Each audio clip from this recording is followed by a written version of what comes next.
all that shit, man. I mean, for all the way. So where's this old lady's house and all this supposed to went down? Y'all been talking to this man, whoever Eddie Butler, whoever Eddie Butler is. This man say I guess that's his mama, whoever house they was at, and there was with another boy, a red cat with dreads. And some had to went on by M's, cause my cousin used to smoke M's every now and then, and some went on by M's. Oh, you gotta ask them, man. We called.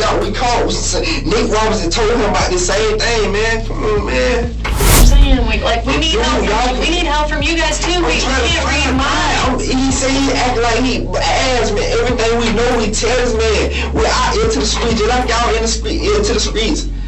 That's my cousin, man. Why you don't think I want justice for my cousin? If this is somehow the internet took it as, yo, he's giving up damn.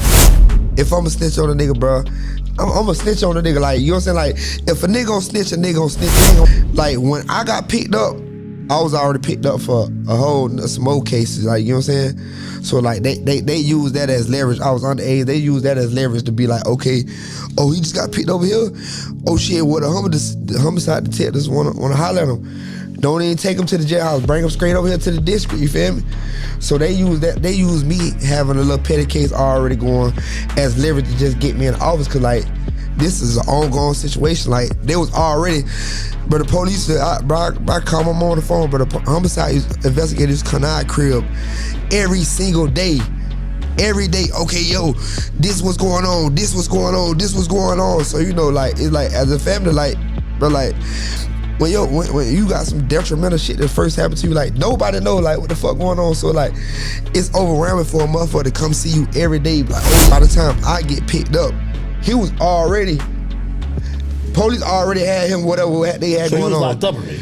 Like, no, I'm saying, like, by the time the police picked me up, oh, they already had him as like they already had him number one suspect, you know what I'm saying? Two of his homeboys that, whatever he did when that happened, they already went to jail and told within these 3-4 weeks after my cousin got killed.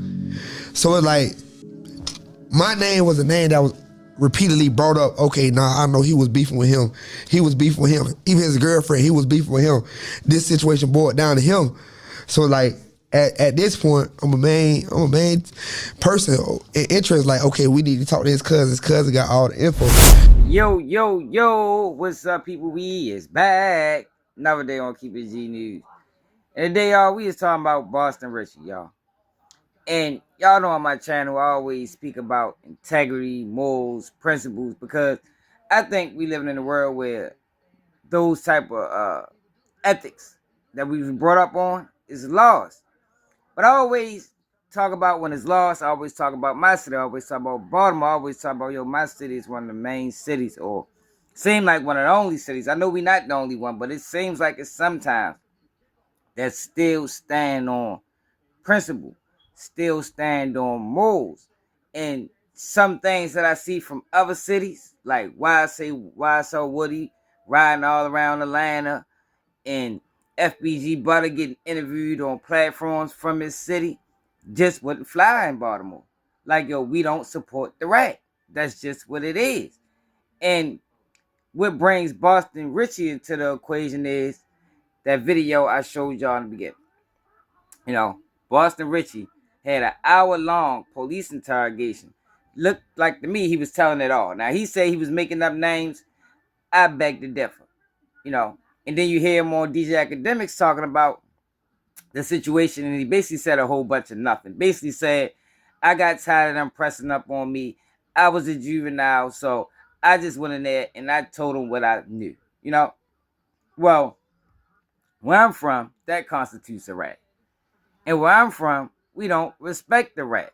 So Boston Richey is, you know, he's doing pretty good as a rapper, man. Some of his shows look like they do pretty well in other cities. I'd be intrigued to see some video from him being in Baltimore this on the 22nd of November. Well, I don't know who booked him, but after somebody booked him for a show in Baltimore, club called Euphoria. Now, when Boston Richey was in Euphoria, y'all know how they had the bottle girls and they come through with the signs. And what happened in Baltimore just 2 days ago now was a sign that was going through the club And it had Boston Snitchy on there.